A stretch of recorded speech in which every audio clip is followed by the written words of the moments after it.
I've heard people pose the question that if you could be a Marvel or DC comic superhero, which hero would you like to be? Some say Spider-Man or maybe Superman. But if you could be anyone from the Bible, who would you choose? That's not so easy for me because most of the time the people in the Bible go through awful experiences like having to wander through the wilderness or being severely mistreated or even killed. But at the same time, I would want to pick someone who experienced something worth experiencing. So I thought about it, and I didn't pick Moses or Joshua or David or Daniel. Too much drama in their lives. I finally settled on a person named Cleopas. Who in the world is Cleopas?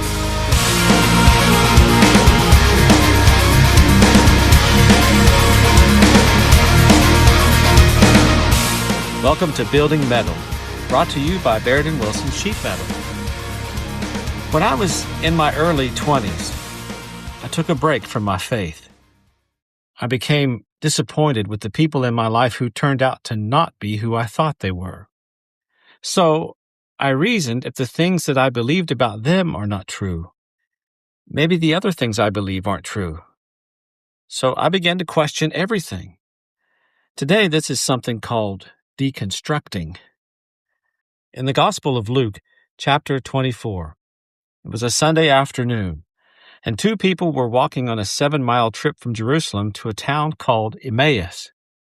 But it wasn't just any Sunday, it was the Sunday that Jesus had risen from the dead. The two people walking together were a man named Cleopas, and some scholars believe the other person with him, who is not named in the Bible, was his wife Mary, one of several Marys who were at the crucifixion of Jesus. They were talking with each other about everything that had happened. As they talked and discussed these things with each other, Jesus himself came up and walked along with them. But they were kept from recognizing him. He asked them, "What are you discussing together as you walk along?" They stood still, their faces downcast.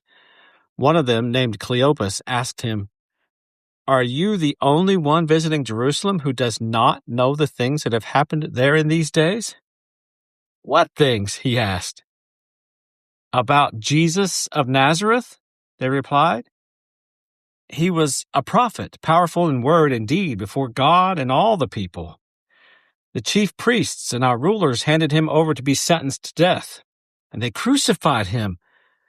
But we had hoped that he was the one who was going to redeem Israel.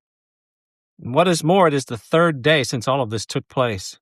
In addition, some of our women amazed us. They went to the tomb early this morning, but didn't find his body. They came and told us that they had seen a vision of angels who said he was alive. And some of our companions went to the tomb and found it just as the women had said, but they did not see Jesus." It's my opinion that Cleopas and his wife did not believe the women who said they saw Jesus alive. The two of them are walking a 7-mile journey to Emmaus, which may not seem far to us today, but it's at least a 3-hour journey, especially if you're carrying all your stuff. If they really thought Jesus had risen from the dead, they would not be leaving Jerusalem.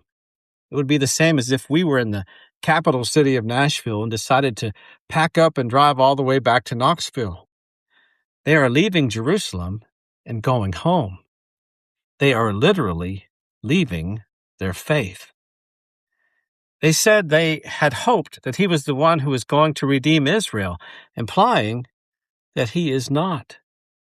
What they're saying is, for something so terrible to happen means he is not who we thought he was. What else do we believe that isn't true? If we dig deeper, they're asking, why did God allow us to go through so much for everything to end this way? They had said their hope was that he would be the one to redeem Israel, but hope seems foolish now. Redeem Israel? Who is there now to redeem me? If you've ever gone for a walk on a sidewalk or greenway, you can hear the footsteps of someone coming up behind you. The stranger who approached them on the road from behind had been following them. They would be able to hear the sandaled feet on the dirt road. They knew he had to have heard what they were saying. Otherwise, when he asked them what they were talking about, Cleopas wouldn't have been so direct. He basically says to the stranger, "Have you been living under a rock? Are you the only person in Jerusalem who doesn't know what's going on?" The stranger said to them, "How foolish you are, and how slow to believe all that the prophets have spoken. Did not the Messiah have to suffer these things and then enter his glory?" And beginning with Moses and all the prophets, he explained to them what was said in all the scriptures concerning himself. The time went by quickly as they were listening to him. It was nearly evening when they arrived at their home. The stranger continued walking on, but Cleopas and Mary urged him strongly, "Stay with us, for it is nearly evening. The day is almost over." So he went in to stay with them. Inside their home, they sat down to eat dinner together. When he was at the table with them, he took bread, gave thanks, broke it, and began to give it to them. Then their eyes were opened, and they recognized him, and he disappeared from their sight. They asked each other, "Were not our hearts burning within us while he talked with us on the road and opened the scriptures to us?" Cleopas and his wife had an epiphany. An epiphany is an aha moment when something you hadn't seen before suddenly dawns on you. The stranger who had been with them all along was Jesus himself. It was as if a curtain had been pulled back and they could now see reality. In writing to his apprentice, Timothy, the Apostle Paul says, "In the presence of God and of Christ Jesus, who will judge the living and the dead, and in view of his appearing and his kingdom, I give you this charge: preach the word."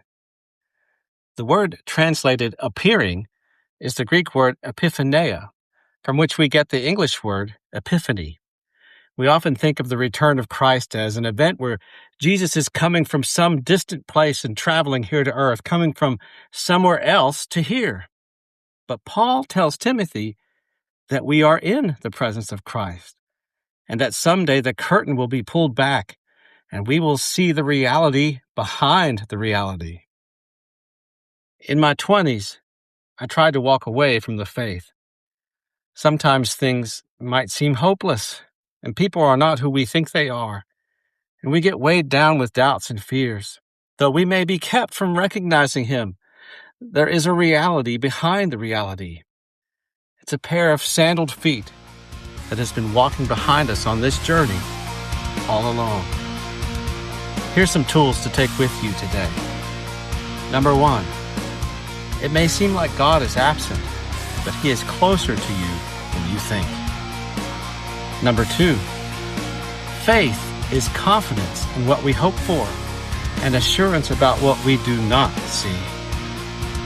And number 3, no matter how far you've walked away from him, the journey back is no distance at all.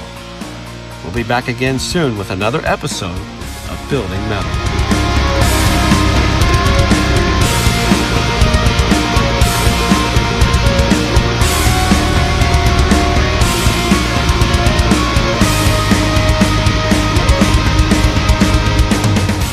The music of Building Mettle is a production of Jed Brewer and Good Loud Media, Oak Park, Illinois.